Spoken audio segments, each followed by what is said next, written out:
morning po at tunay nga pong napakasarap pagmasdan ang presensya ng bawat isa. Ano po?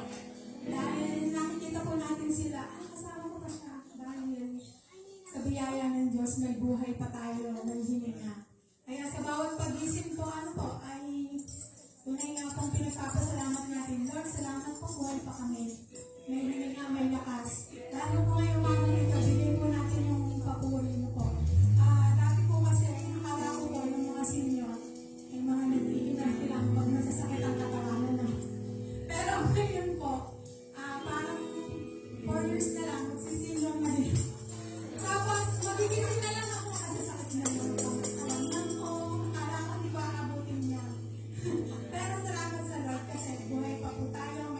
Kahit po may nararamdaman, ay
Salamat po, Panginoon, sa umaga ito.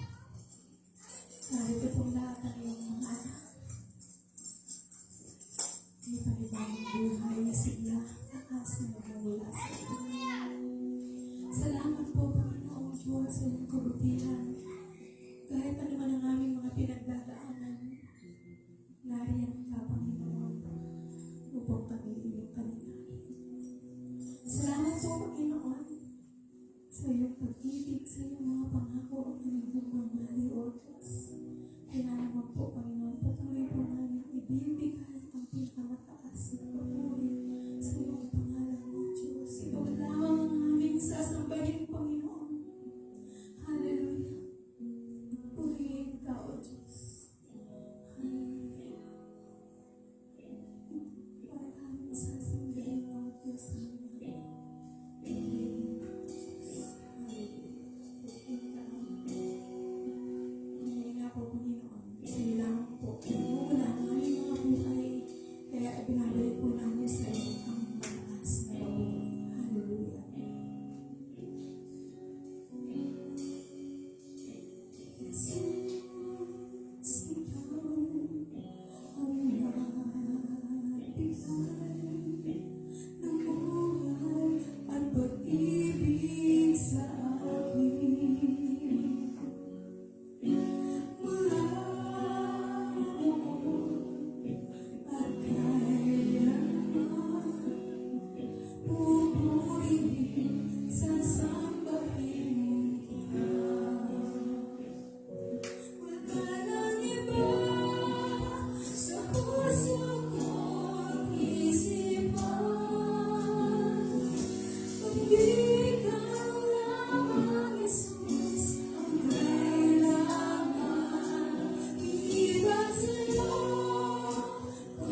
lumapit.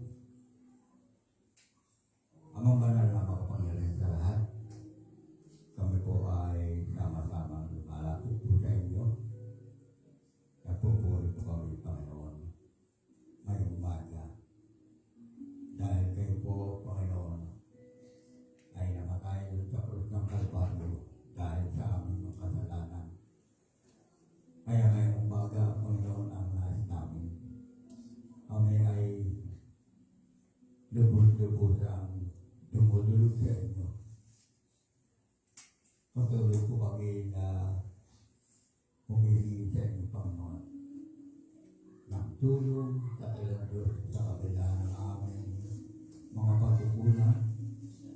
Patuloy po ang inyong sapat at sapat na katapatan para sa amin. Lord, aming pinadalangin sa ilang Diyos ang bawat iglesia, Panginoon, na oras nito ay sama-sama nagpupuri, lumulwalhati sa inyo. Kasama mo po, Panginoon, ang iglesia nito sa balik-balay, Panginoon. Kasama po ang aming malagkat kakilang Diyos na sila po rin kakilang Diyos ay patuloy ang gawain doon sa pagpupuri po sa inyo.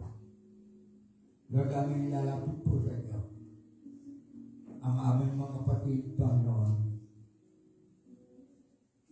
May pamilya kakilang Diyos na sama-samang lumalapit po sa iyo. Sama-samang nagpapasalamat. Ito po, Panginoon, ang dahilan. Kaya kami ay narito, Panginoon. Gusto namin dakilan Diyos ipaabot sa inyo ang aming mga pasalamat, Panginoon. Na sa kabila ng aming mga pagkukulang, Panginoon, ay patuloy po kami na dumudulog sa inyo, Panginoon. Lord, huwag niyo pong lalampasan, Panginoon, ang iglesia ito, Panginoon. Mula po sa mga bata, Panginoon, sila po ay lalaki, iedad, magbibinata, magdadalaga, lahat sila, Panginoon, ay masagpuan mo po, Panginoon, na narito sa loob ng iglesia, Panginoon, para lagi namin nakakasama, Panginoon. Maging ang mga senior kakilang Diyos, amin po pinagpapasalamat, Panginoon, sa inyo. Ang inyong kabutihan sa bawat isa, Panginoon.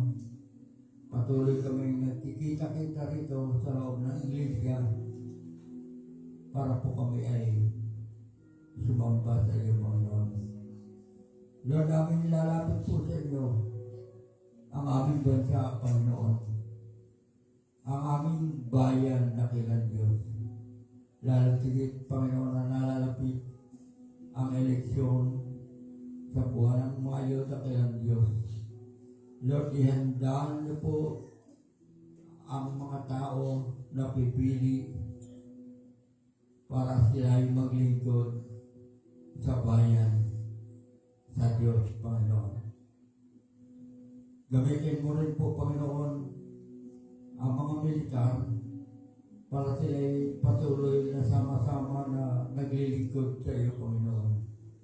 Lalo tigit ang aming mga kasama, aming mga kapatid na wala dito, na andun sila sa tungkulin na kilang Diyos. Ingatan mo po sila, gagabayan po sila, Panginoon.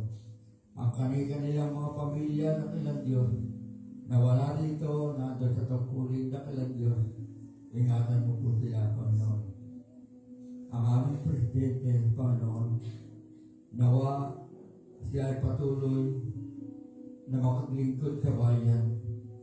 Patuloy na siya ay umaasa na may aahon niya sa kahirapan ang aming bansang tatakilang Diyos. Nawa, Panginoon, lahat na kanyang pinili na ibinigay ng pagkakataon dakilang Diyos ay lumagay sa kaisipan nila, Panginoon, ang maglingkod sa iyo, Panginoon. Lord, dinadalangin namin gawain ito, Panginoon, ng buong bayan ng Pilipinas, dakilang Diyos. Umaasa po kami, Panginoon, na magkakaroon ito ng katahimikan.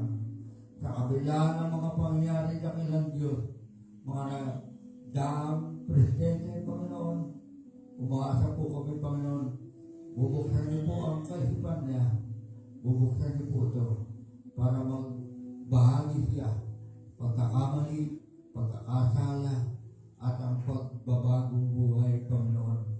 Umaasa po kami, Panginoon, na hindi sila titingin dakilang Diyos sa gawa ng kaaway, Panginoon, na hanggang ngayon, dakilang Diyos, ay nais pa rin guluhin ang aming bansa, Panginoon. Lord, dumudulog po kami sa iyo. Nagsusumamong po kami, Panginoon, ang aming bayan o ang aming bansa, dakilang Diyos, na tinaguriyang bansang Kristiyano sa dulong silangan, Panginoon, naway makita ito sa bawat isa amin. Maging ang lahat ito, Panginoon, ay iba't ibang denominasyon ang nais namin, Panginoon. Sila ay tumingin sa iyo. Sila ay tumingin para maituwid ang aming bansa sa kabutihan, dakilang Diyos. O salamat po, Panginoon, sa inyong mga kabataan narito na patuloy na naglilingkod, Panginoon. Lagi niyong sasamahan sila, Panginoon. Nadalayan ko rin po, dakilang Diyos, ang paghatid ng inyong salita na gagamitin niyo po ang isa naming kapatid, isa naming elder sa loob ng iglesia. Panginoon, ang makita po ang kanyang mensahe na nagmumula sa iyo. Gabayan mo po ang aming kapatid na ito. Sa pangalan ni Jesus, ang lahat ng aming pinasalamatan, ang lahat ng sabi na, Amen.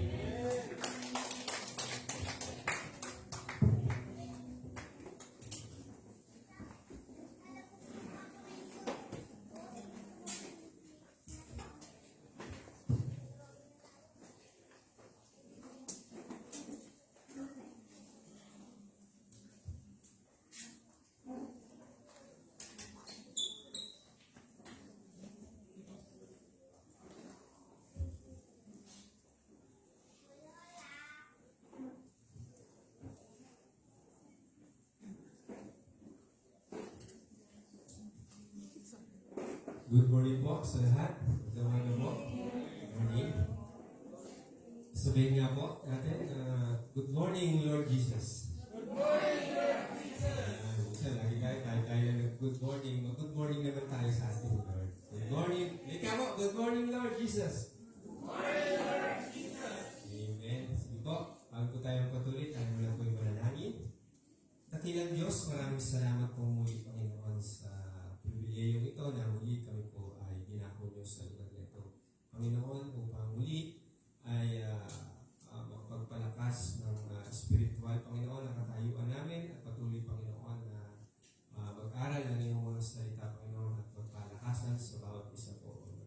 Lord, sa oras pong ito, Panginoon, inaayaan po namin ang inyong pong banal na Espiritu na kami po isamahan at buksan, Panginoon, yung aming po mga spiritual na pagdinig, Panginoon, at pangunawa upang, O Diyos, makita lang namin, Panginoon, ang inyong pong kadakilaan, Panginoon, at ikaw lamang po, Panginoon, ang mataas sa aming pong kalagitnaan. Ito po ang aming sabot na langis, tanging pangalan mo, Panginoon Jesus. Amen. Makibukas po tayo sa Matthew 11:25 to 30. So, basahin po natin. Ito po. Siguro i-flash ko na lang po. Ayan. Para mabasa. Matthew 11:25 to 30. Ang sabi po dyan.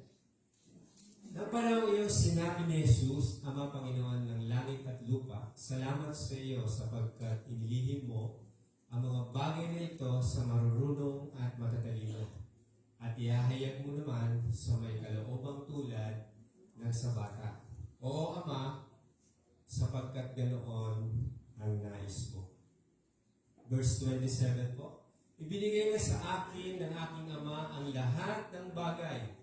Walang nakakakilala sa anak, kundi ang Ama.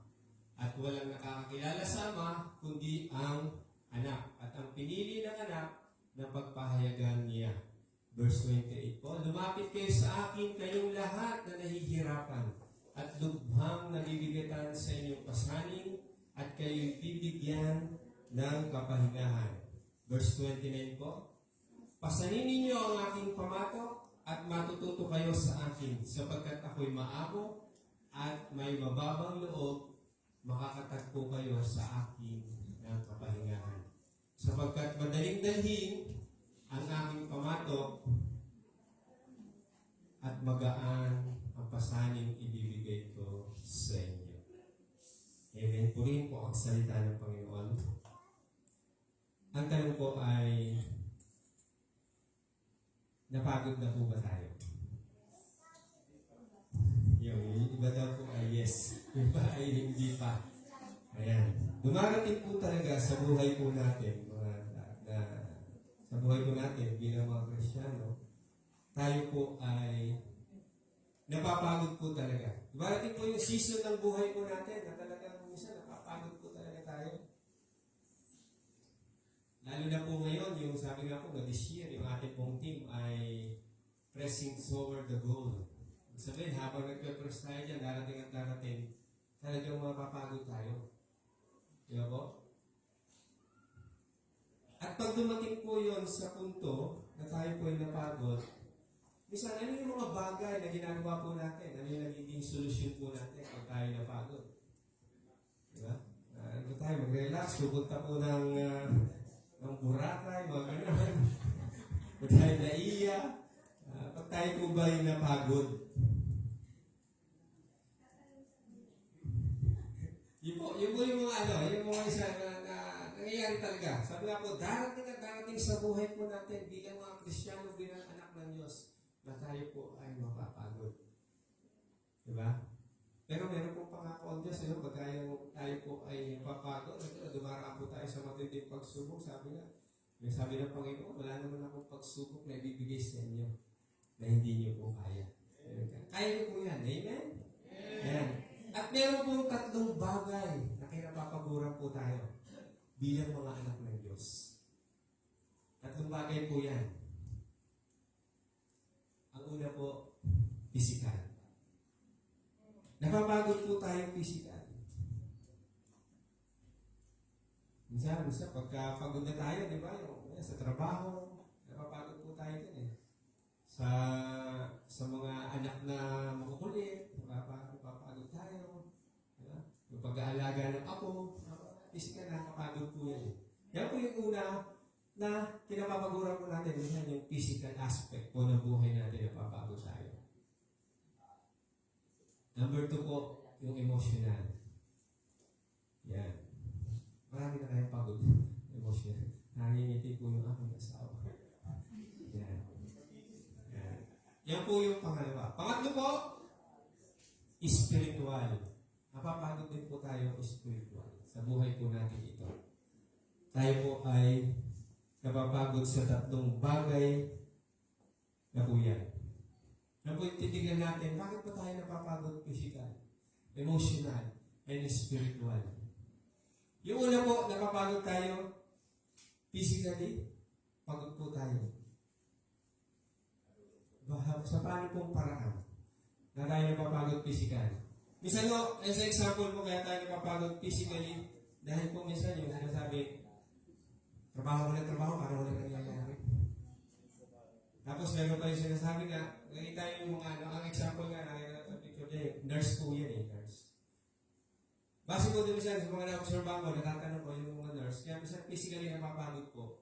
Parang sila po naka-assign sa second floor, lahat po ng kwarto doon sa second floor, parang kanila po naka-assign lahat. Kaya minsan pag nasa hospital ka, kaya lang mga anak mo, minsan iaabot na lang sa iyo yung thermometer, babalikan ko na lang po yung ikaw na yung pag-aanohin. Minsan ang dami, parang nagtawag po sa kanila ay overwork, underpaid. Diba? Kaya minsan napapagod po siya, parang ganito na lang lagi. At minsan po, napapagod din. Sabi nga kanina nabanggit ng aking asawa, diba, yung mga senior po. Physically napapagod po, dumarating na po sa panahon talaga. Sari-sari po inaramdaman. physically. At yun nga po, kami mag-asawa, minsan nag-uusap talagang tumatanda na po. Talagang last week nga po, parang last week yun, nung ako po ay makaramdam ulit, yung sakit sa likod, talagang minsan naisip ko, ano ba to, parang hindi na, parang sumusubo po. Kasi yung sakit ng likod, parang gusto mo naman matulog, hindi ka makatulog dahil iniinda mo yung sakit na likod. Hindi mo kung paano pa mamahiga. Yung po, minsan, nasuko, yung physical, nagkakaroon tayo ng physical na pagkapagod. At ang isa pa po, dumarating din po sa point na napapagod tayo physical. Yun nga po, pag nagkaroon po tayo ng sakit. Pag may sakit tayo, minsan talaga pag lalo yung sakit natin, talagang sabi natin, grabe o malala, minsan, gusto na natin sumuko physical. Napapagod tayo. Naalala ko nga po, in respect po kay Lola Maggie, ano nga na prayer niya ng physical. Nakakaramdam na siya ng physical na pagod eh. Doon niyo po for 10 years na nag-pray siya. Lord, kunin niyo na po ako. Kasi pagod na eh, physical, pagod na po siya. Kaya umuwi po sa ganong panalangin. Sabi niya, kunin niyo na po ako, Lord. Minsan pag yung kahit pagod ka na, parang kahit sa mga nag-work, lalo sa mga ama ng tahanan, parang walang nangyayari, trabaho ka ng trabaho, yun po rin. Tapos magkakaroon ka pa ng problema sa family mo, talagang minsan nakakaramdam ka talaga physically na kapaguran. Yun po yung nangyayari po sa ating sarili. Pangalawa po, napapagod tayo emotionally. Naranasan ko ba natin yan, mapagod emotionally? Sabi nga, no, parang pagod na magmahal. Ayan. Ayan, napapagod na magmahal. Kasi lagi na nasasaktan. Sabi nga ay, mahal mo siya, di niya ako mahal. Diba? Parang one way lang yung pagmamahal, no? Nasasaktan kasi parang sabi nga, biro ka ay, alam ko, girlfriend kita, pero ikaw, di mo alam na boyfriend mo. Ako lang yung nakakaalam kasi nga, lihim ba na nagmamahal, emotionally, nasasaktan na. Diba? Tapos, napapagod din tayo yung pag-intindi. Sabi nga, emotionally, pag-intindi lang sa ating mga magulang, pag-intindi sa ating mga, minsan napapagod tayo. Emotionally, sa ating tigas ng ulo, hindi mo mapagsabihan, ito na pinapaliwanag mo, ito yung dapat. Pero, hindi pa rin emotionally, nasasaktan po tayo, napapagod po tayo. Okay naman, vice versa. Yung anak, nasasaktan na kasi, ang iniintindi naman, magulang, sa tigas ng ulo ng mga magulang. Baliktarin naman natin, minsan may matitigas na ulo ng magulang, sila yung matitigas eh. Diba? Parang, sila naman yung iniintindi lang iniintindi, sinabi lang. Inumin mo kasi yung gamot na yan para ikaw yan. Katulad nga po, minsan nagsasabi ako ng asawa ko, may gamot ka naman, di mo iniinom. Kaya yan, nakakaranas ka tuloy na ng sakit sa likod mo. Kasi yun yung isang minsan, hindi natin ginagawa yung tama. Tapos, napapagod mo siya kasi minsan, nakakaramdam tayo, sabi natin, yung isa ay never na-appreciate. Imbis na i-appreciate mo, nasasabihan mo pa ng negatibo ka, nasisermonan mo pa, no? Di ba, mahal? Guilty po ako dyan eh. Minsan yung parang, example, minsan yung parang, dati noon po, no, yung asawa ko noon, napakasipag po niya, no, malakas po siya, yung hindi po sumasakit ng malikat niya. Kada uwi ko po, sabi ko sa inyo, yung sala namin, iba lagi ang pwesto niya. Yan. Instead na i-appreciate ko, minsan nasa sinong, lumipat na naman ganito. Yan. Yung na pag-aanuhan, ibig na i-appreciate, hindi na bigyan mo pa ng negative o kaya napagalitan mo pa. Nagkakaroon ng emotional na pagkapagod. Yun po. O kaya naman, kung sa mga kabataan, stress sila kasi parang minsan sa loob ng bahay, yung, lagi na lang ako. Kaya sa paghugas ng pinggan, lagi na lang ako. Ilan ba kami? Kaya po sa bahay, hinati-hati namin para hindi po magkagulo. Yung mga anak ko, hati-hati sila. Iba nagsasaing, iba naghuhugas, iba tagaluto, at iba tagalinis. Kasi 5 naman po yan eh. Yung isa dyan, taga-cellphone na lang yata eh. Yun po yung minsan lagi na lang ako. Minsan parang kaya nakakaroon ng emotional stress. Pangatlo po, napapagod tayo spiritually. Isa po yan sa pinakamatindi na ito po ang kinapaguran po natin, spiritual. Ito, napapagod tayo. Sabi nga sa English, spiritually burnout. Pag na-burnout po tayo spiritually, yan po yung isang delikado po sa buhay po natin bilang mga Kristiyano po. Bakit po ba tayo na-burnout spiritually? Minsan po kasi bilang mga Kristiyano, lalo na po yung mga worker po, sa mga worker, minsan kaya na-burnout spiritually kasi minsan parang ang tingin, parang tingin nila, sa akin ang balikat lahat, ako na lang lahat. Minsan may instinct ka pa na parang ako na lang kaya gumawa nito kasi instead na ito dapat ang mangyari, iba nangyayari. Minsan inaatang mo lahat sa balikat mo. Yung mga gawain na pwede mo naman siya ma-divide. Pwede mo naman siya ibigay sa ibang manggagawa. Pwede mo naman siya hati-hatiin. Kaya nga lagi po sinasabi ng ating pastor Ruben, na tayo magtulong-tulong. Kasi para maiwasan po natin itong bagay na to. Na magkaroon tayo ng spiritual burnout. Hindi yung lagi na lang parang, si Godwin na lang lahat kasi Godwin na lang. Sinasabi yan.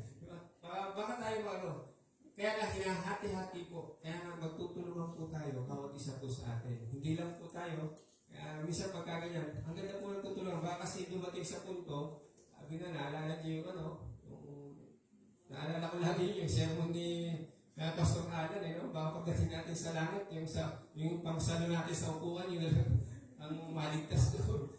Kasi nakaupo lang tayo lagi. Sa kahit anong paraan, kahit sa maliliit na bagay, magtulungan po tayo pagdating po dito sa ating church. Amen? Amen. Para hindi po tayo may karoon ng spiritual burnout o pagkapagod spiritually. Minsan kaya rin na nababurnout tayo spiritually, minsan yung parang yung masyado natin minsan tinitignan, yung parang ito bang gagawin ko, parang makalulugod ba sa mga tao o binibigyan ng kaluguran yung tao. Bakit tayo kasi ang gusto natin, ma-please natin yung tao. Kaya tayo minsan nababurnout spiritually kasi ang tinitignan natin, baka hindi tumaan. Baka itong gagawin ko, baka hindi magustuhan ni Pastor. Kaya tayo nababurnout. Dapat ginagawa po natin yung mga bagay sa buhay po natin laging gagawin kanino? Sa ating Panginoon Diyos. Amen? Kasi siya lang talaga dapat ang ating lahat na ginagawa natin dito sa loob at labas ng ating church. Lord lang po dapat tayo magbibigay. Siya lang po lagi natin i-please para hindi po tayo mag-burnout. Kasi pag nagkaroon po tayo ng kaisipan, ng damdamin na para i-please kung sino man dito, minsan ang tao po, hindi po lahat na i-please po natin. Hindi po natin sila kaya i-please lahat. Hindi lahat. Minsan nga po, dumating pa, hindi po lahat ng sinasabi nito, minsan ina-appreciate ng tao. Minsan isang po katotohanan nga, minsan ang nangyayari pa po, na isang nangyayari po sa tunay sa pagiging Kristiyano, minsan nagiging basyan pa minsan sino yung mga nakatayo dito. Parang sino mo ba speaker? Bukas na po, sa next week na ako atin. Minsan ganun nangyayari. Hindi po, kasi ang inaano kasi, ang basyan po kasi, yung sa tao. Kaya ang pasya natin, lagi nakatingin tayo sa ating Panginoon. Suotin ko lang po yung aking sagot. Malabo. Tanda po na yan. May edad po. Yun po. Isa pa po, yung sinabi, nakakapag-burnout po, yung spiritual struggle natin. Minsan yung hindi natin maintindihan, hindi natin maunawaan, minsan ginagawa natin, parang pinababayaan na lang natin, hindi tayo gumagawa ng paraan. Last time po, may isa pong kabataan na talagang purihin po ang Panginoon na dahil na nagkakaroon siya ng kalabuan sa kanyang buhay spiritual. Siya po ay lumapit at yun nga kung ano ba talaga yung kalagayan niya spiritually. At yun po na sa biyaya po ng Panginoon, napaliwanag po natin sa kanya kung ano po yung kalagayan niya spiritual. Minsan po, ang nangyayari po, pag nagkaroon po tayo ng struggle. Yun daw ba ang bihan ng struggle? Tama naman po yung struggle. Yun po yung isa sa ano. Minsan po, pag meron tayong kalabuan, sa buhay po natin itong Kristiyano, sabi nga po ng generic, ano po yung generic? Sabi, huwag mahiyang magtanong. Lagi sinasabi yan ni pastor, di ba? Pag meron po tayong matanong at malabo po sa buhay natin, hindi po natin maintindihan, nandiyan po ang mga elders. Pwede po natin silang tanungin. Pwede po tayo mag-ask sa kanila para malaman natin, ito ba, tama ba itong ginagawa ko spiritually o hindi? Para maiwasan po natin na tayo po'y pumunta sa ganyan pong bagay. Ang nakakalungkot po, sa buhay po natin ito, bilang mga Kristiyano, pagka dumating na po tayo, sabi nga po pag napagod, di ba? Lumapit kayo. Kayong mga napapagad.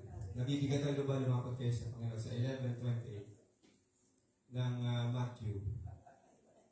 Instead na lumapit tayo sa Panginoon, saan po tayo lumalapit?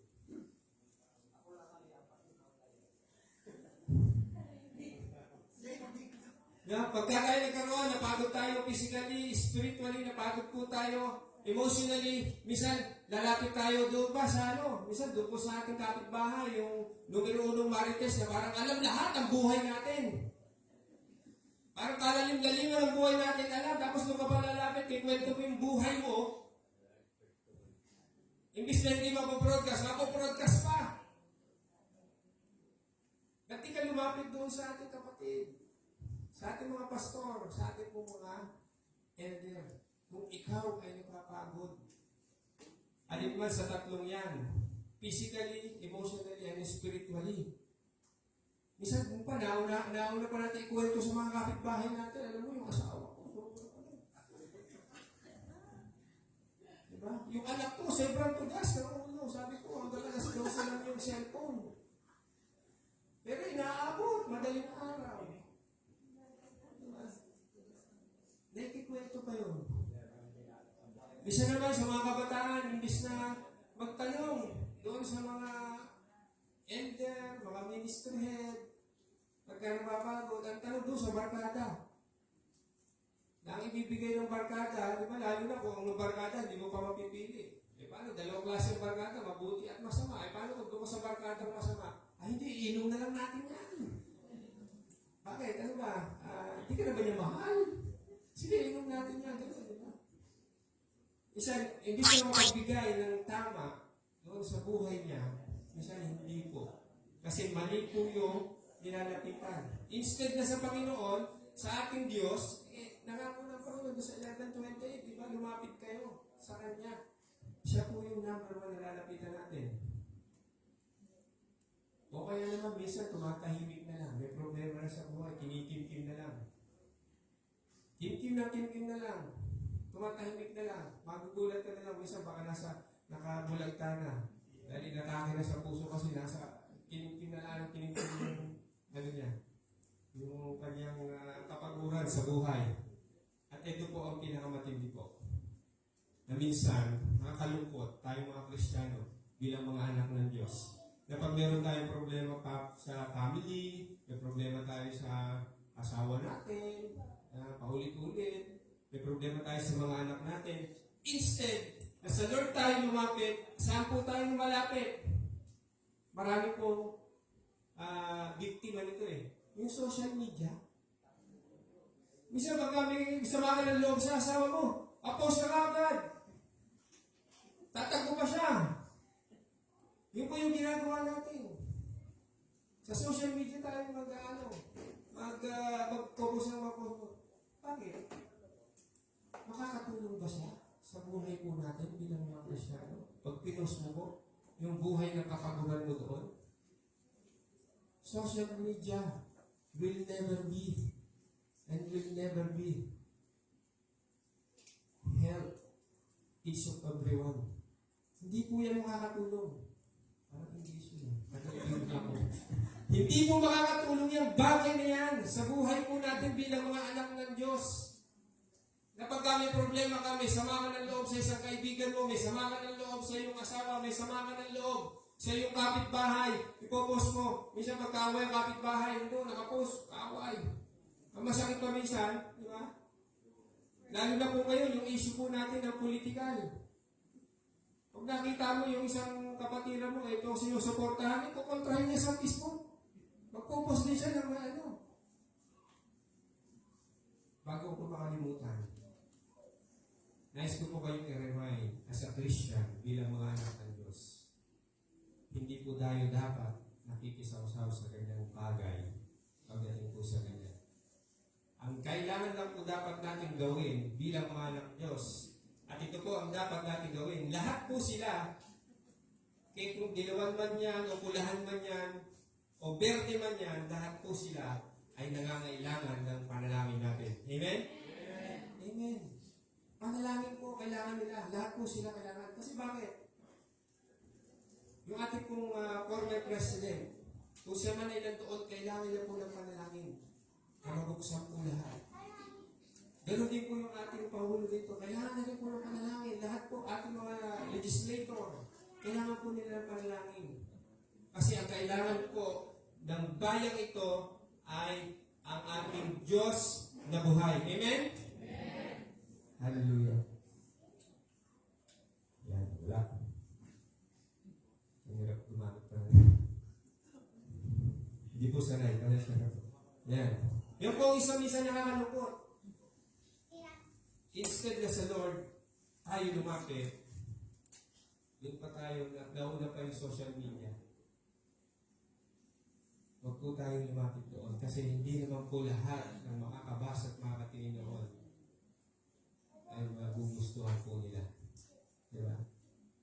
Minsan nga po, ano ka pa, di ba? Kukomment mo pa. Alam niyo po, may experience po na that time na parang naka-comment ka lang ng isa na isang beses doon sa ganyang bagay po. Alam niyo po, sunod-sunod po.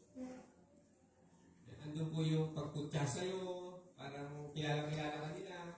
Nandun yung, isa mamurahin pa sa social media. Yan po ang mangyayari. Kaya hindi po tayo dapat. Ang tanging alam po natin gagawin ay tayo po ay manalangin, ipanalangin sila. Ilapit sila sa Panginoon. Amen po? Amen. At sa mga bagay na yan, meron pong nais ang Diyos na dapat po natin gawin sa tatlong bagay na yan na pinapapaguran po natin. Tatlong punto po siya. Tatlong punto ng Diyos na dapat gawin kung tayo ay pagod na. Tandaan po natin, may tatlong bagay po na gustong gawin ng Diyos sa atin. Base po doon kanina sa pinasa po natin sa Matthew 11, 25 to 28. Tatlong punto po ang gustong gawin ng Diyos sa atin. Una po, ganun yung mga tanong. Lumapit tayo sa Diyos tulad ng bata. Bakit? Ano po sabi po diyan? Sabi po diyan, ng panahon ngayon, sinabi ni Jesus, Ama Panginoon ng langit at lupa, salamat sa iyo sapagkat inilihim mo ang mga bagay na ito sa marurunong at matatalino at inihag mo naman sa mga may kaloobang tulad ng bata.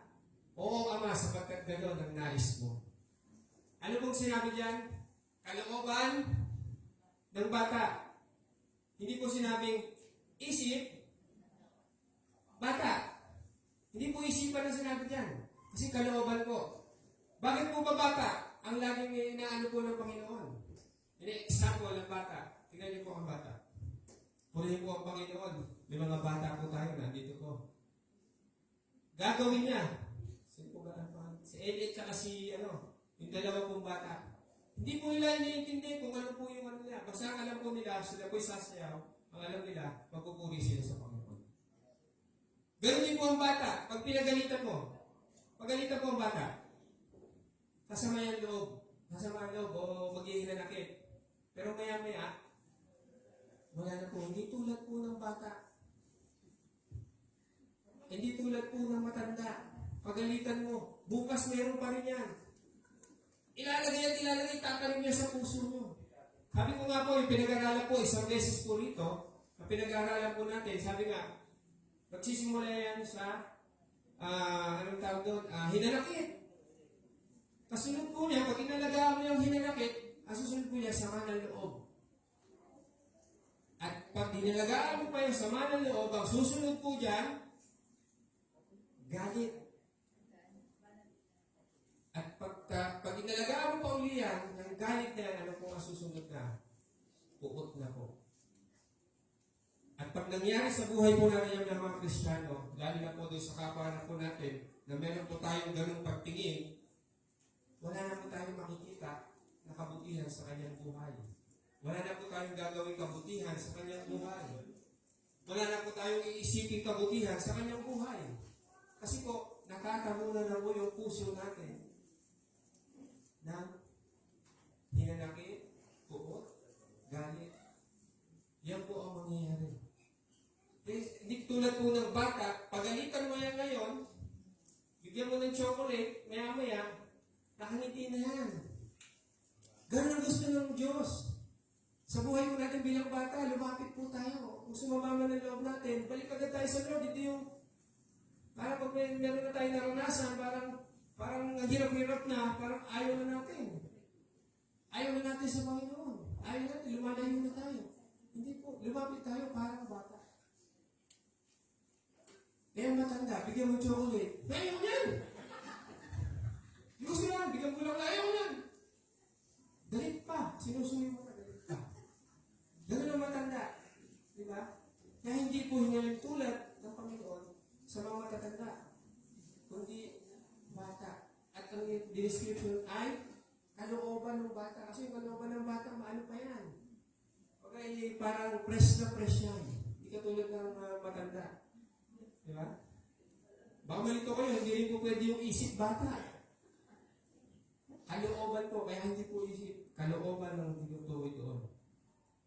Kasi nga napakadaling ano yung po ng bata. Kaya gusto. Di ba? Sabi nga naman, yung mga bata din, mahalaga sa Panginoon. Hayaan nyo silang lumapit sa akin. Dahil napakahalaga sa Panginoon.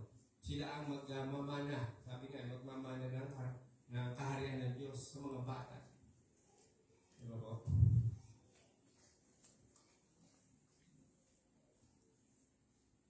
Sabi po dyan, approach God like a child. Yan. Lumapit tayo na parang bata. Di ba ang bata po pag lumalapit yan? Lalo na pag may gusto, di ba? Parang persistent sila na, gusto ko po nito. Ulit-ulitin po nila na gusto ko to hanggang sa ibigay mo. Di ba? Parang, kaya minsan sa buhay po natin bilang mga Kristiyano, di ba, yung sinasabi, hindi kalooban ng Panginoon, kundi niloob ng Panginoon. Bakit? Bakit niloob ng Panginoon? Kasi consistent ka, gusto mo. Ayun, gusto mo ng sasakyan. Gusto ko ng boyfriend. Consistent ka eh, kahit hindi pa sa tamang panahon eh. Consistent ka, di ba? Consistent ka pa rin nagsasabi, Lord, boyfriend, girlfriend. Pero binigay ng Panginoon kasi bakit? Parang ang bata na humihingi. Sige, loloobin ko yan. Niloob na ng Panginoon. Huwag mo kayo malilito sa kalooban ng niloob. Diba? Yung po ay niloob ng Panginoon. Kasi bakit po siya niloob? Wala pa doon sa tamang panahon, ninais mo na. Ginusto mo na. Ang kalooban mo ng Panginoon ay doon sa tamang panahon, sa oras, at panahon ng Panginoon. Amen? Amen, mga kabataan? Amen. Yan, gumiti na lang. Yan po. Ang pangalawa po, na punto ng Panginoon sa buhay po natin, na gusto ang gawin ng Diyos, magtiwala sa Diyos. Yan ang gusto ng Panginoon, magtiwala. Sabi po niya sa 27, Ibinigay na sa akin ng aking Ama ang lahat ng bagay. Walang nakakakilala sa anak, kundi ang Ama. At walang nakakakilala sa Ama, kundi ang anak at mga pinili ng anak na pagpapahayagan ito. Napakaganda na po kanina naman yung halos doon po sa ating pong Bible study, di ba? Yung kanino pinagpapahayagan. Parang karugtong po na itong hiwaga, kanino po pinagpapahayag sa ating pong mga anak. Kaya sinasabi ng Diyos na magtiwala tayo sa Diyos, na sinasabi pangalawang punto niya po dyan, bakit po? Ang linaw po dyan, ibinigay na sa akin ng Ama ang lahat ng bagay. Kaya hindi ka magtitiwala, nasa Kanya ang lahat ng bagay. Sabi nga kanina, nabanggit mo ni Elder, hindi po nilikha mo ng tao. Hindi nuna ang tao. Na bahala kang pagpalikaw dyan ng isda. Bahala kang magpatubo ng puno. Hindi po eh. Ano ginawa ng Panginoon? Nilikha niya na lahat. Ibinigay na lahat sa atin. Bago pa man tayo likhain ng Diyos. Kumpleto na po yan. Kumpleto na po yan.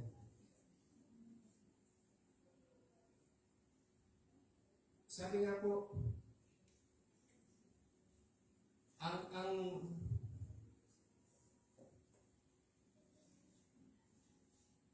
sabi, nakakakilala sa anak kundi ang Ama. At walang nakakilala sa Ama kundi ang anak. Kaya kilala tayo ng Diyos.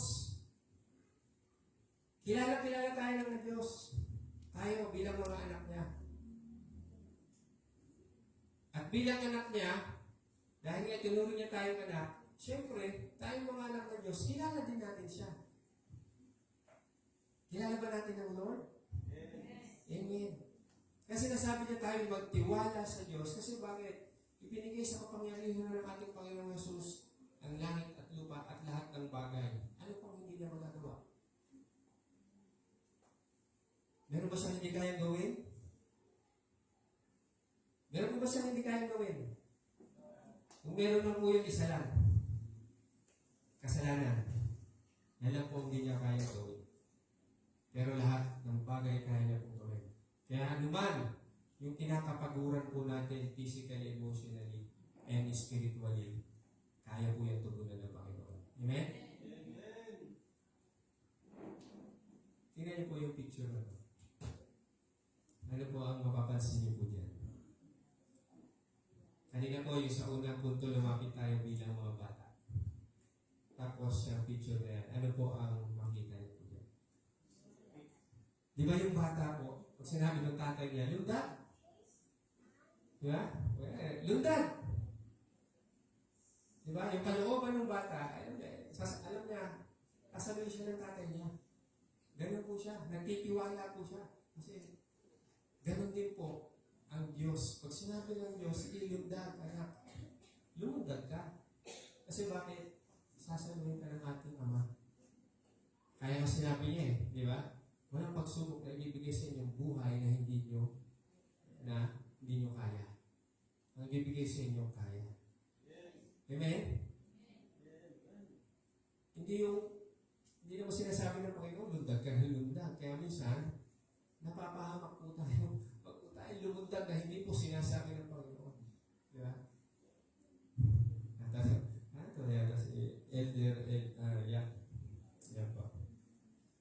Amen? Magtiwala sa Panginoon. Di ba? Yung ating pangalawa.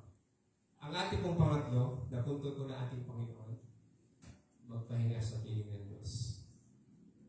Sabi po dyan, sa 28, yan po yung kanina, sabi po, lumapit kayo sa akin kayong lahat na nahihirapan at lubhang nabibigatan sa inyong pasanin at kayo'y bibigyan ko ng kapahingahan. Malinaw po ang sinasabi ng Panginoon po dito.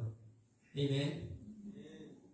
Lumapit tayo sa piling ng Diyos at magpahinga. Diba? Sa Diyos po tayo lumapit kaya kanina sinasabi ko parang kung meron po tayong laban sa buhay at meron po tayong pinagdadaanan sa buhay, nilalabanan sa buhay na ito, spiritually, physically, and emotionally, lumapit po tayo sa Panginoon. Hayaan po natin, andun tayo sa gilid, sa side ng Panginoon, hayaan natin lumaban ang Diyos sa buhay natin. Hindi yung sa sarili natin. Hindi yung sa kapitbahay natin. Na hindi naman tayo ilalaban ng kapitbahay natin. Isisiwalat niya lang kung ano yung kinuwento mo sa kanya. Hindi doon sa barkada natin na hindi naman makakapagbigay. Pero ang Panginoon sabi, diyan, bibigyan ngayon ng kapahinahan kahit na anong pagdaanan natin na napakabigat sa buhay po natin bilang anak ng Diyos, bibigyan tayo ng kapahinahan. Amen? Amen.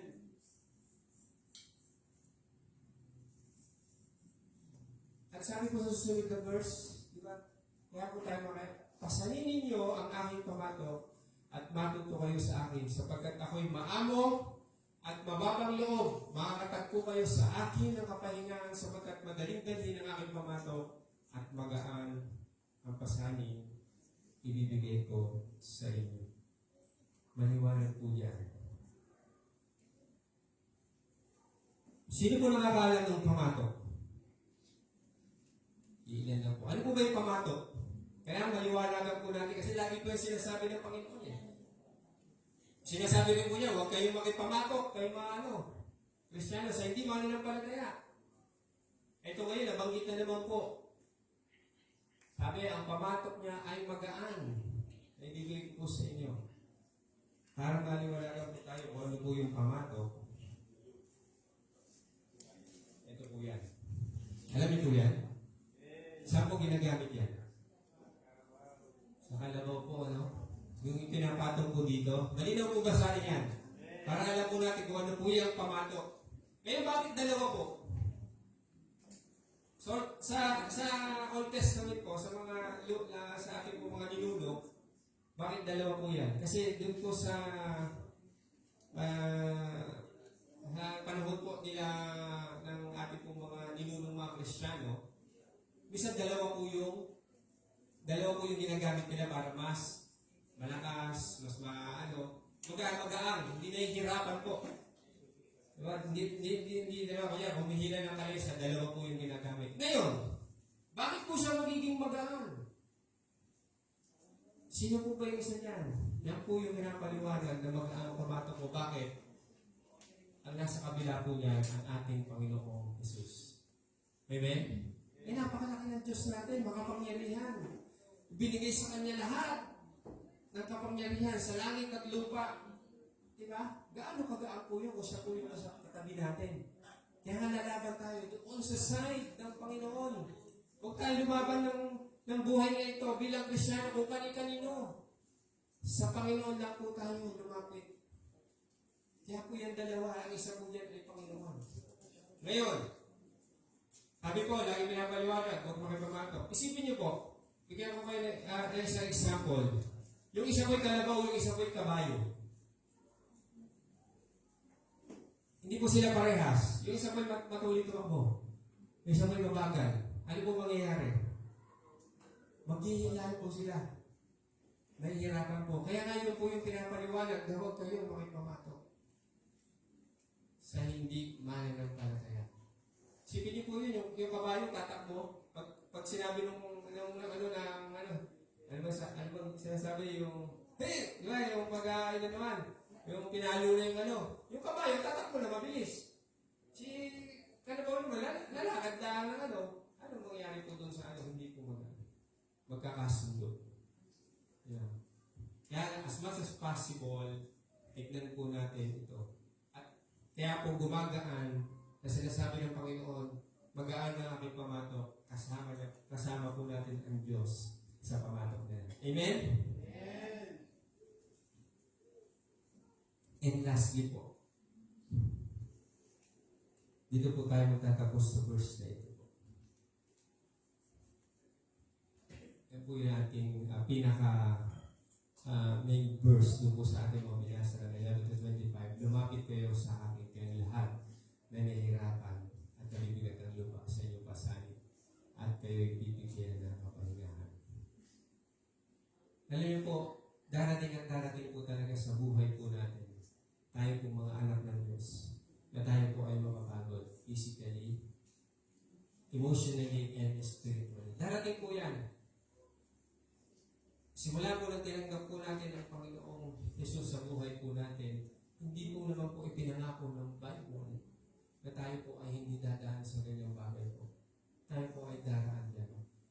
Kaya lang, ang dami pong pangako ng Diyos pag dumaan po tayo sa ganyan. Sabi ng Diyos, di ba sa isang pangako niya, hindi ko kayo iiwan, hindi ko pabayaan na. Nariyan ako sa tabi niyo. At ito pa po, pag napagod tayo, napakaganda po. Napakaganda po to na offer sa atin ng Panginoon pag tayo po ay napapagod. Lalapit lang tayo sa Kanya at bibigyan niya po tayo ng kapahingahan. Kaya, wag po tayong magkatubili. Na pagka dumating po tayo sa point ng buhay po na tayo na at pagod na. Yung iba, basta pagod na. Pagod na ako sa asawa ko. Pagod na ako sa anak ko. Diba? Pagod na yung damdamin ko. Ako na lang yung nagmamahal, yung pareho hindi. Pag dumating po tayo sa mga point sa buhay po natin ngayon, sa season na yun, wag po tayo mag-atubili. Nariyan po ang ating Panginoong Jesucristo. Amen? Bibigyan niya po tayo ng kapahingahan. Amen? Amen. Let us all stand. Kaya po ito kayo. At inayahan niyo po yung ating mga musician.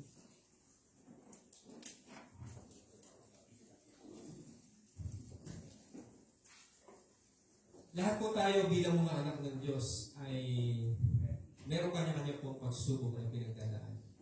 May kanya-kanya pong kapaguran na dumarating po sa buhay natin bilang mga anak ng Diyos, bilang Kristiyano. Dumarating po tayo sa point na tayo po ay napapagod physically, emotionally, spiritually. Nakakaramdam po tayo talaga ng pagod. May mga panahon na pakiramdam po natin, pagdating po ng pagod na ito, parang gusto na natin sumuko, parang ayaw na natin. Pero mga kapatid, mga minamahal kong kapatid, napakalinaw po ang sinasabi ko ng salita ng Panginoon. Ang pangako ng Panginoon, tayo po ay lumapit lamang sa Kanya. Hindi niya po tayo iiwan, hindi niya po tayo papabayaan bilang Kanyang anak. At sa paglapit po natin iyan, mga minamahal kong kapatid, bibigyan po tayo ng kapahingahan ng Diyos sa buhay po natin ito. Ang nais naman ng Panginoon, lumapit tayo sa Kanya bilang isang bata. Umiiyak bilang isang bata. Humihiling bilang isang bata. Lumapit tayo sa Kanya na mayroong pagtitiwala. Lagi natin isipin na ang kapangyarihan ng Diyos ay higit sa lahat. At ang panghuli po, sabi nga po, tayo po ay magpahinga sa piling ng Diyos. Ilagak po natin ang lahat ng kapaguran natin, kung may mga pagsubok man, ilapit po natin sa ating pong Diyos. Tayo po ay manalangin. Yes, Lord. Panginoon, maraming salamat po, Panginoon, sa iyong mga salita, Lord. Dakilang Diyos, minsan po, Panginoon, talaga nandun nakakaramdam po kami ng sakit sa buhay po namin ito, Panginoon. Physically, Panginoon, napapagod kami talaga, Panginoon. Emotionally, minsan yung damdamin natin, Panginoon, sa mga bagay-bagay sa buhay po namin ito, Panginoon. Marating po, Panginoon, na talaga kami nasasaktan. Emotionally, Panginoon. Napapagod kami, Panginoon. Spiritually, Panginoon. Dumarating po kami sa point, Panginoon, Lord, na buhay namin na parang ayaw namin ihakbang yung aming mga paan. Pero yung pangako mo, Panginoon, nandyan. Nalalapit lamang kami sa inyo, Panginoon. Ilagak lang namin ang buhay sa inyo, Panginoon. Ibigyan niyo po kami ng kapahingahan, Lord. Lord, maraming salamat, Panginoon, na in every circumstances, Panginoon, ng buhay namin, Panginoon, ano man yung pagsubok na naman, Panginoon, nariyan ka lagi. Hindi mo kami pinababayaan, Panginoon, na parang ang tingin namin minsan, Panginoon, wala nang solusyon yung problema sa buhay namin. Wala nang solusyon yung kapaguran namin, Panginoon. Ngunit, lagi kang nangako, Panginoon. Mula noon hanggang ngayon, yung pangako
Praise God. Sige po, tayo po ay manalangin.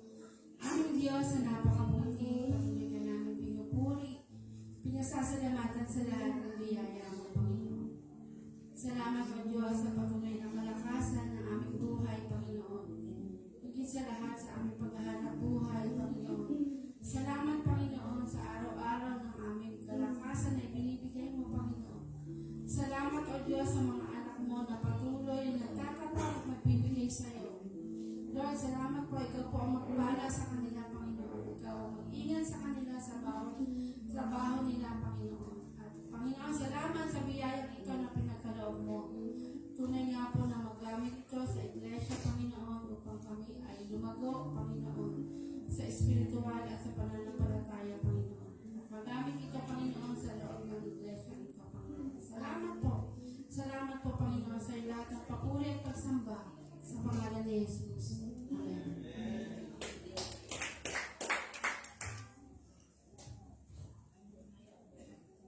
And praise God po, tayo po itatang na sa ating mga announcement. Every Wednesday po, tuloy pa rin po ang gawain na prayer meeting. Ang simula niya po ay 6 p.m. onwards. Every Saturday naman po ang practice ng praise and worship team at ang oras po ay nakadepende sa availability ng bawat isa.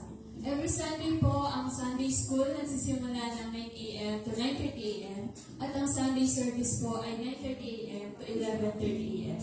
Mamaya po, meron po magaganap na fellowship. Ayan po, hashtag True Disciple. Sa CBCC main po, mamaya po 2 p.m. At ang guest speaker po ay si Pastor Noel Dizon Alberto. Ang ating pong Family Day ay sa May 1, 2025. 8 p.m. to 5 p.m. po. Gaganapin po siya ulit sa Patria Vida sa Maysana po. And yung mga kasama po sa youth camp, wag po muna umalis dahil may iaabot po na consent form. Para po sa mga karagdagang announcement. Yan na.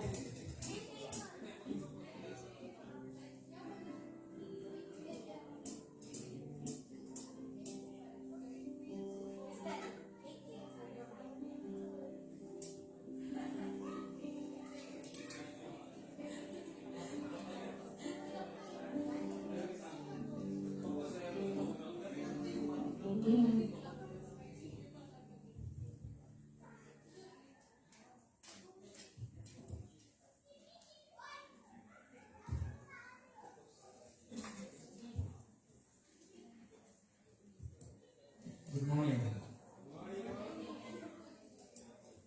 Tinawa na lang, bago po tayo maghihiwalay sa kulto. May short meeting lang po ang elders, mga deacons. Maya. At may mga pag-usapan po.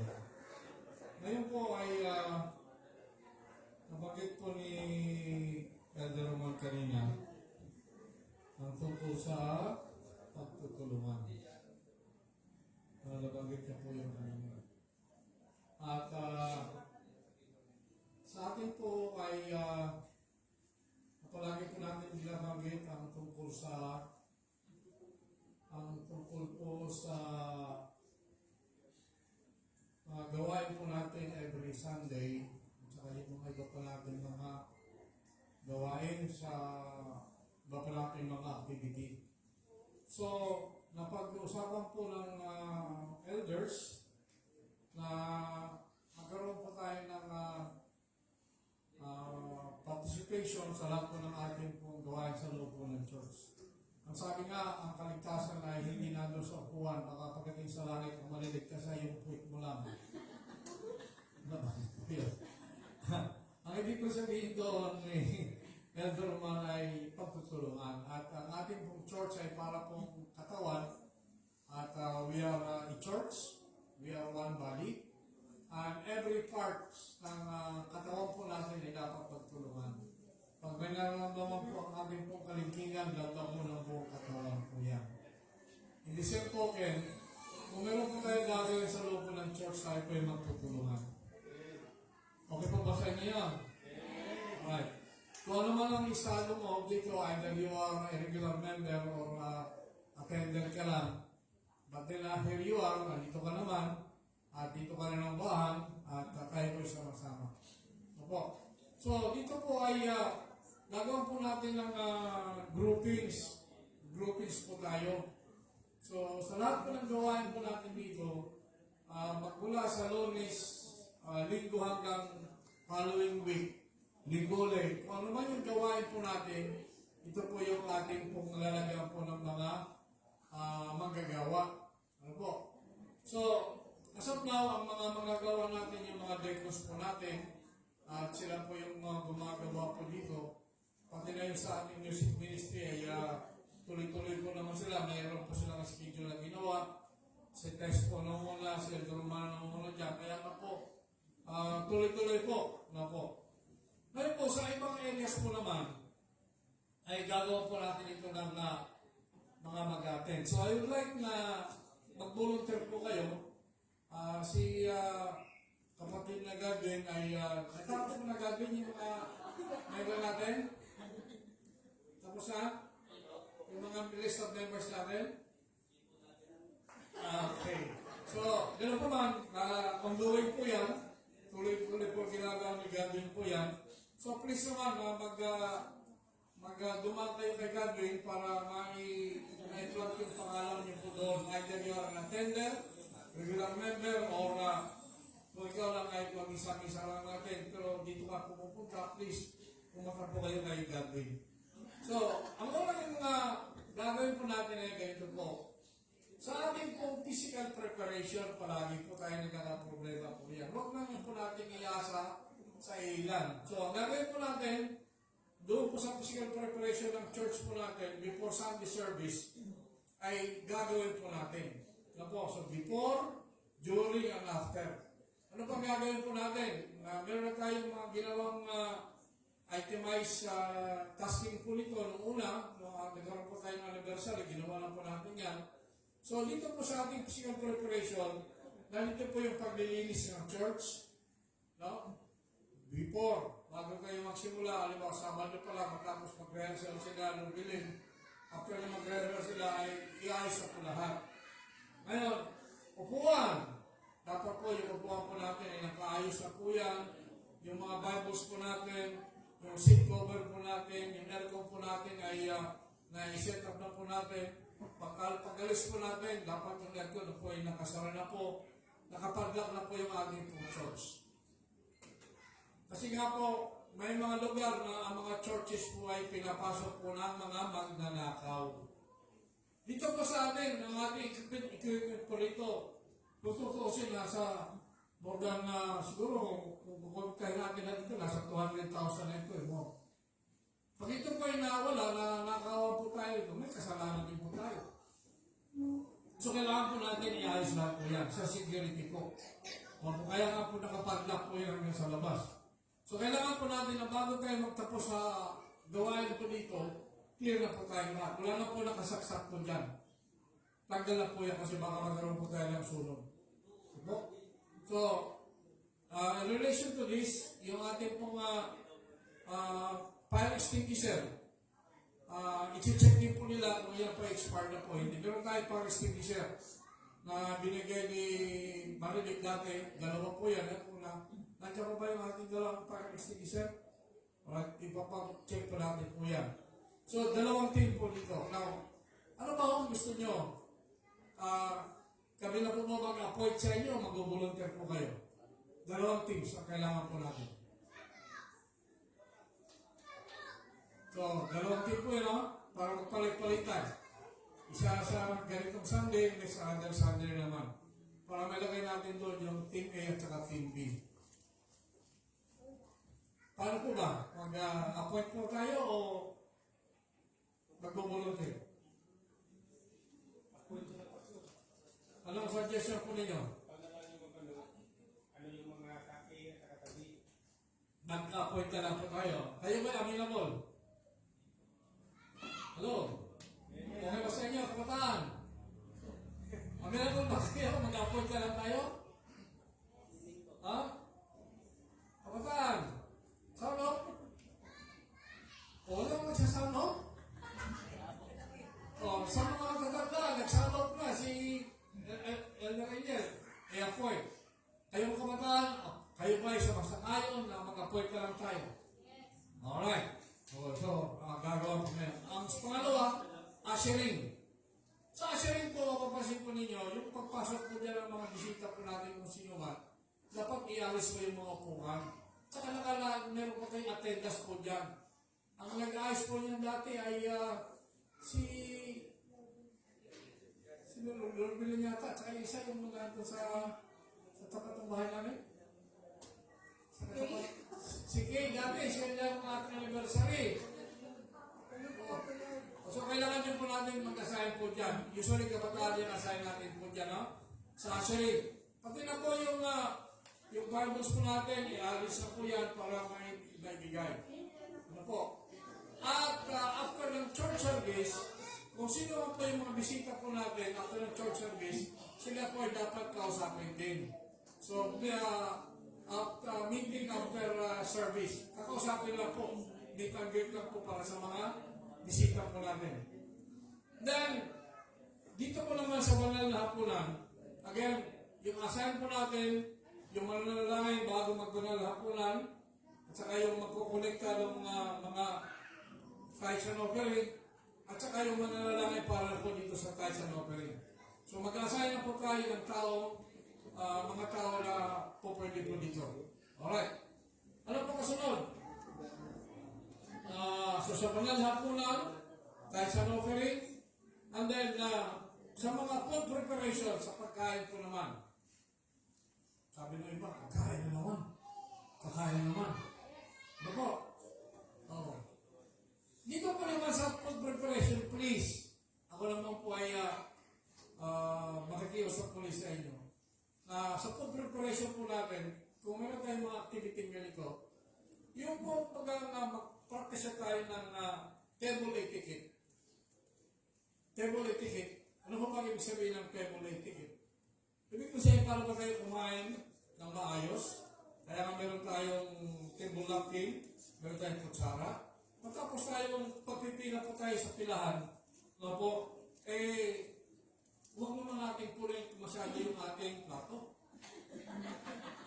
Yun lang mauubos po ninyo. Na kung pwede na po, bumalik po tayo. Kasi kung meron pong nakapilang iba, ano po, kailangan po na ganun gagawin po natin. Kailangan po dito na tayo matuto ng table etiquette. Good manners po yan eh. Table manners po tawag po dyan. At one of these days, tuturuan ko kayo kung paano gumamit po ng plato, kutsara sa nilalagayan. Paano ang gamit po ng kung meron pa tayong mga panghiwa, yung mga glasses po, ituturo ko po sa inyo mga these days. Po. So, doon po sa food preparation, kailangan po natin ang katulong ng mga senior po natin ang tagaluto. Yung dalawang nanay po dyan, nandiyan po si Sister Cecil. Opo, nandiyan din po si Myra. Tumutulong din po siya. No? Si Lynette. At iba pa mga siyang edit ka, hindi lang yung may dinaramdam, may kagulong din niya sa kusina eh. So, ibig ko sabihin, tulong-tulong po tayo dito sa kusina, mag-prepare. Mamimili, magluluto, saka mag-prepare po lang lahat ng kailangan po dyan, baso, kutsara, etc. Kasama na po dyan, ang pagluluto, pag-prepare, pag-serve, at saka paglilinis ng mga plato at saka ng mga kutsara. Kung yun po ilalagay sa basuran, ilalagay po natin sa basuran. So, another committee for that purpose. Then, sa parking, wala na problema sa parking. Mag-assist na po mga elders po dyan. At saka yung kids Sunday school. Kailangan din po ng manggagawa sa kids Sunday school. So, sa ngayon, meron tayo dyan, nagdagang pa natin sila. Kailangan po natin mag-designate ang dalawang team for that purpose. And then, sa adult Sunday school, sa ngayon, ang nagtuturo po ay sila Elder Elia at saka si Elder Yaki. Ako, sila po nagtuturo niyan regularly. Now, one of these days, pwede rin naman magturo si Cuervo nyo, ako, at saka si Elder Roman. So, maaaring ikot na sa amin po yan.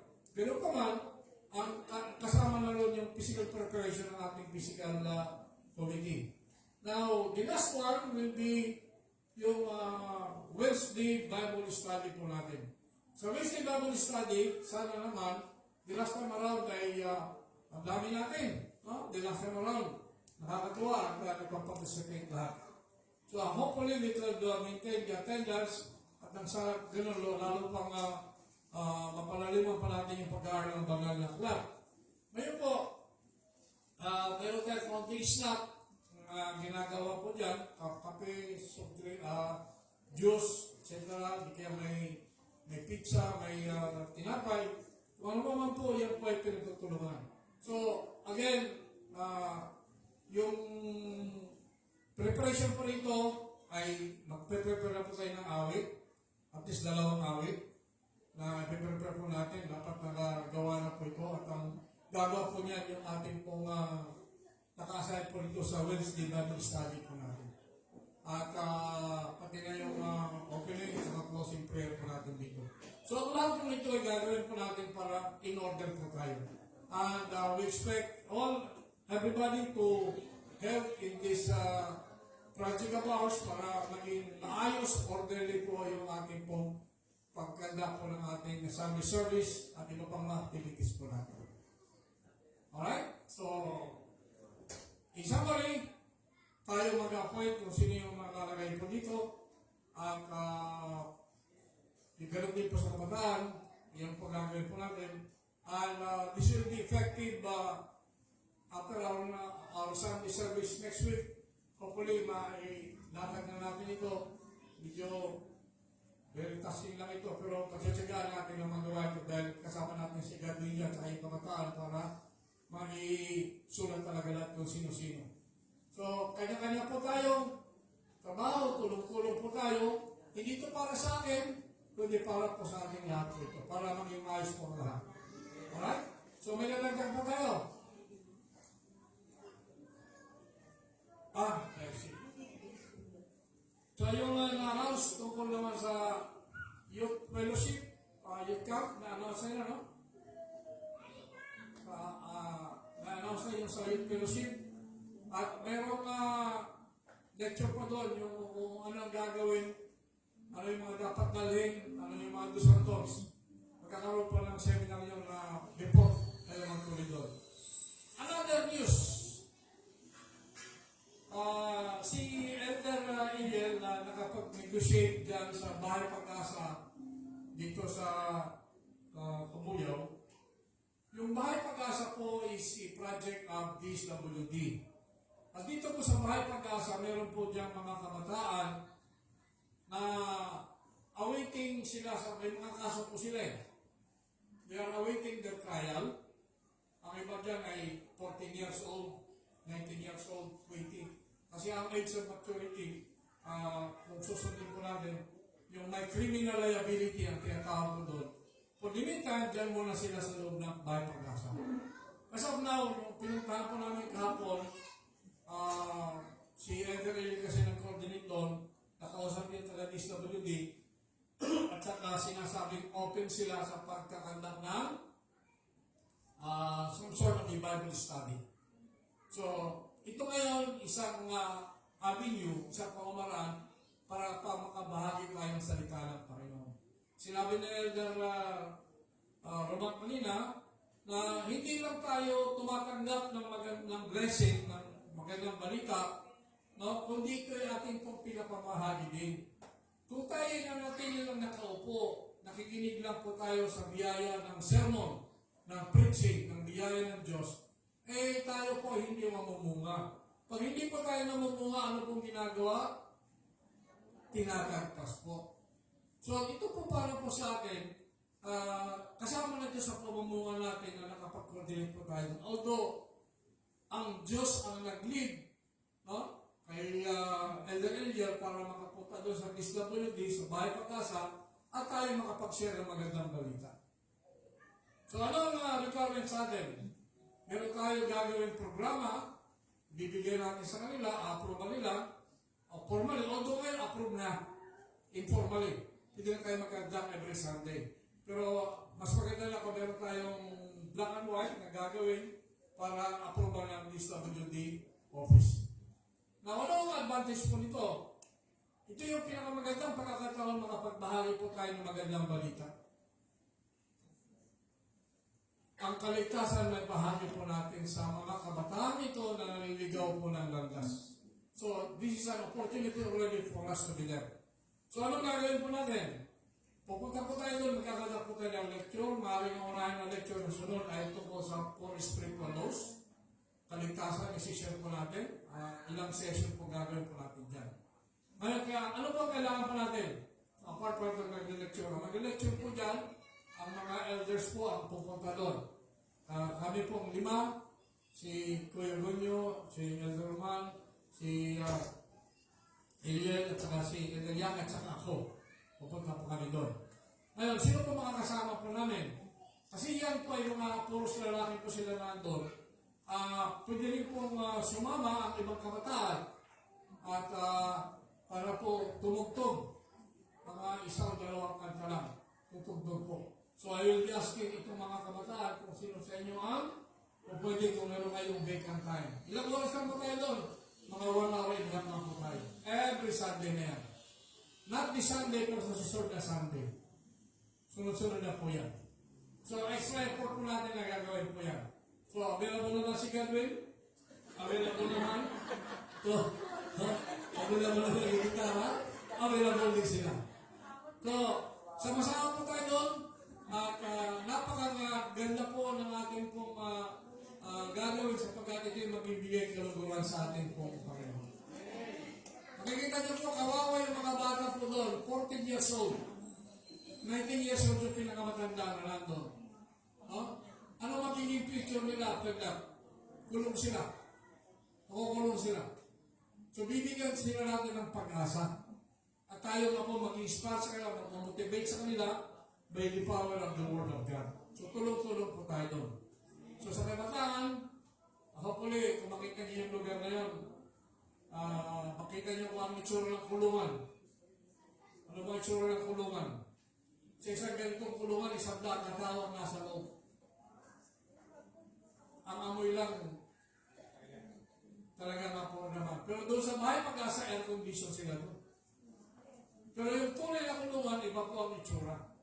Ang kumita doon, napakaliit lang. Ang iba doon, nakaduyan sa kanyang higaan. So, maganda po ito para po sa atin at maganda rin po ito para sa pagpalago ng salita po ng ating po. Alright? So, pupapalakpakan si Gavin. Kaya marami lang tasking si Gavin eh. Kaya natin. Pero hindi na makakayanin ni Gavin niya kung siya lang eh. Nasa kanya, ang banal na spirit ko siyang naglilid po ako sa kanya. Pero hindi po sa ating mga kabataan. Alright? So, okay na po tayo? Mayroon pa bang itaraglag? Elder. Sa Elder ko din sa paglasa eh. Iniporma ko na rin si Pastor Billy tungkol po dito. Na ating gagawin ito. Ang natutuwa siya sapagkat lumalago ito ating pong gawain. Alright? So, kung wala na po, tayo pwede lang po sa ating pong closing prayer.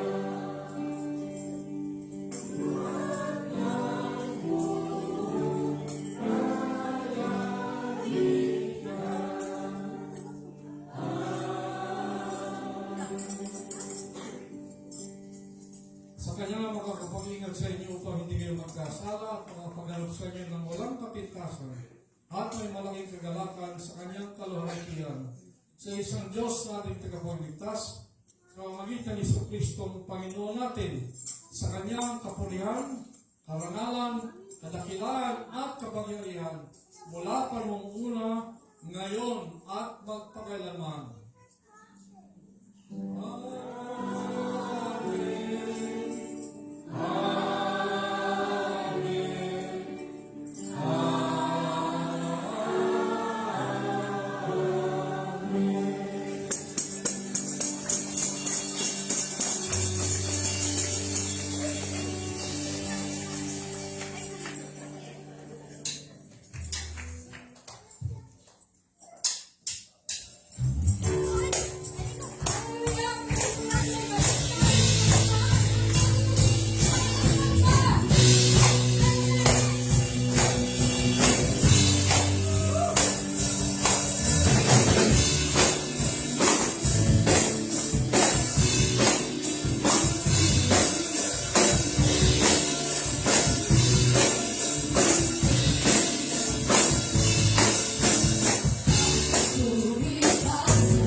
Amen.